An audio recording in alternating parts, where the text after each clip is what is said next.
கொயவன் தெரியும்ல, பானெல்லாம் செய்வாங்க, பார்த்துருக்கீங்களா? எங்க ஊர் பக்கம்லாம் இப்பவும் இருக்கிறாங்க. அழகா அதை வச்சு உருவாக்குவாங்க. சில பானைகள், சட்டிகள், அந்த பாத்திரம் உருவாக்கும் போது சரியா பாத்திரம் வராது. அதனால அந்த களிமண்ணை தூக்கி அவன் தூர போட்டு விட மாட்டான். அவன் வேறொரு பாத்திரமாய் வனைவான். அழகா வனைஞ்சு புதிய பாத்திரமாய் கொண்டு வந்து விடுவான். உங்க வாழ்க்கை கெட்டு போச்சு, சீரழிஞ்சு போச்சு, நம்ம அவ்வளவுதான், ஒண்ணு செய்ய முடியாதுன்னு நீங்க நினைக்கலாம்.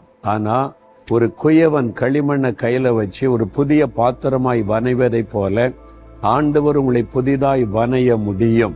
அதனால கெட்டு போச்சு, நம்ம அவ்வளவுதான் சொல்லுவதற்கு யாரும் சொல்ல முடியாது. யாரையும் புதிதாய் மாற்ற ஆண்டவர் வல்லமை உள்ளவர்.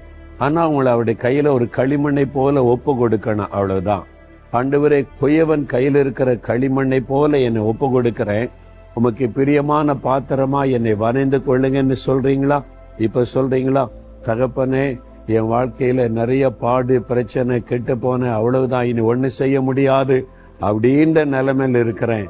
ஆனால் நீர் குயவன், அழகான பாத்திரமாக என்னை, என் வாழ்க்கையை வனைய முடியும்.